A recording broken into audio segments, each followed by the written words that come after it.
Hello everyone, this is Shai from the Real Trader FX and MercerFX.com, and this is my weekly review for the week starting tomorrow, June 23rd. And today we're going to talk about three pairs: the Pound USD, Australian Dollar USD, and the USD Canadian Dollars. Let's start with the Pound.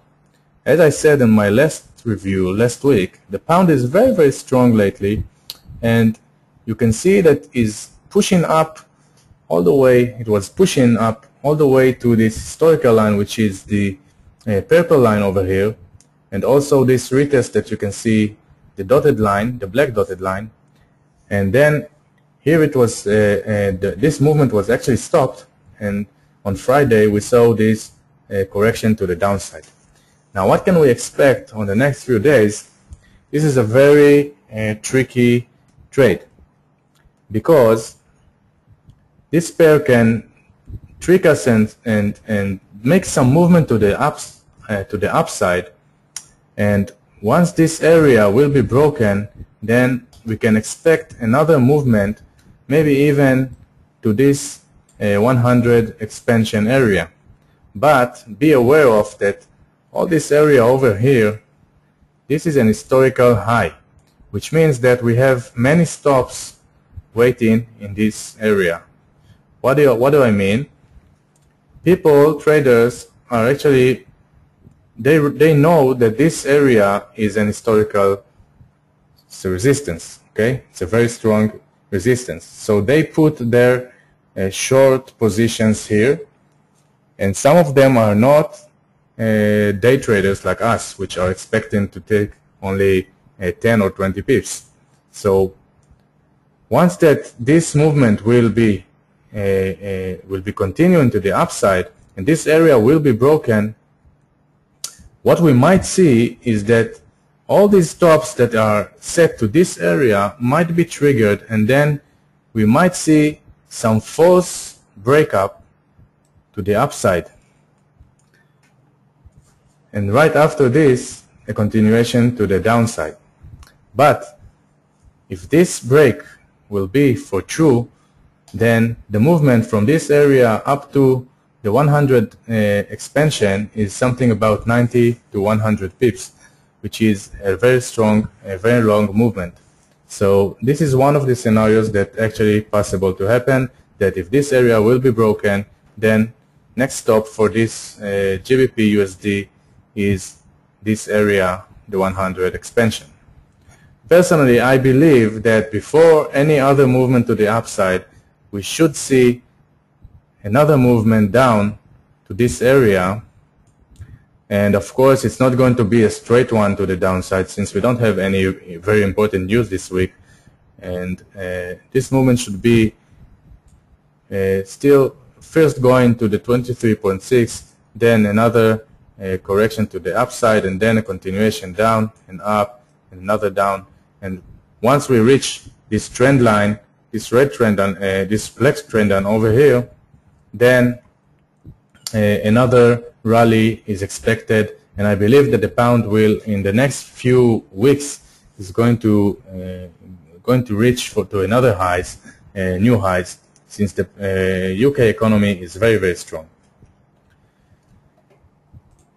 Let's see the Australian dollar. The Australian dollar is is actually in a range, okay, for the last few weeks, and here we can also expect few scenarios.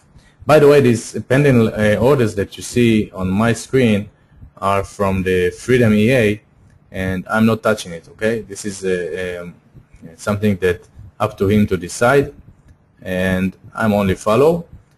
When I take a manual trade, then of course I remove the specific pair from my EA. Now, what are the two possible scenarios that I expect from the Australian dollar?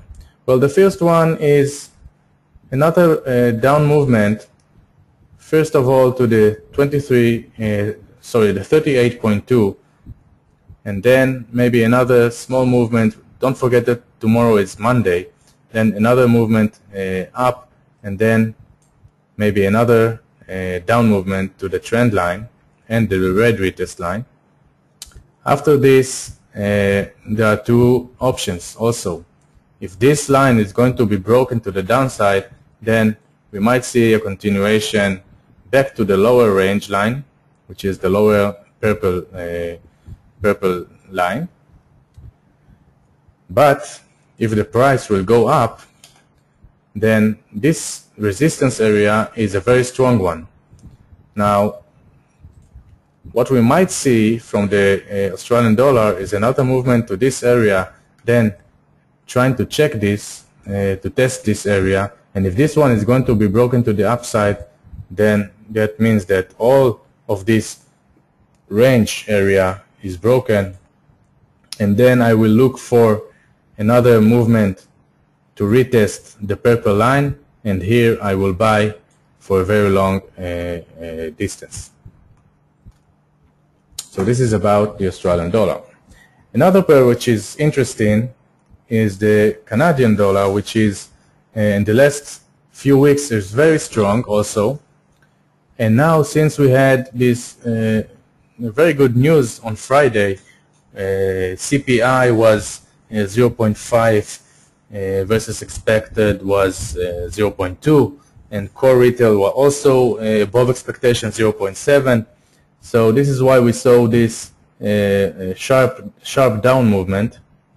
And look at this area of the 38.2, which was tested 3 times, and then came this news and brought the price all the way down to this area, which was closed on Friday. So now we have also 2 possibilities. If this line, the red line, is going to hold, then another movement to test the 23.2, the 38.2, I don't know why I keep saying 23.2, the 38.2 will be retest again, and then another continuation back to the 61.8 of the Fibo fan. But what I actually believe, which is more probable to happen, is that I think that there is another room for this pair to go straight down to here. Now look at this area. It's also a very strong, it was a very strong resistance, and now it's supposed to be a very strong support. We have here also the 50 Fibo retracement, and also this 61.8 of the Fibo fan. So I know that some of our traders are already in long and were caught in long positions on the news. So now I believe that if you look for your next blade and your next position, the 1.0702 is supposed to be a very strong support area, and once the price will reach this area, maybe tomorrow even, then we can surely expect another up movement, maybe even something like 40-50 pips back to the red line, back to retest the red line. So this is it for this week, and most important that you will keep your money management in top priority at all time. Don't be greedy. Don't rush to get rich. Okay, if you are rushed to get rich, then your way down will be much more faster than you will get rich. This is my opinion. Now it's up to you to decide the way you want to trade. Of course, that you are welcome to join us for the next review, which will be next week. This is it for today. Have fun and good luck. Bye bye.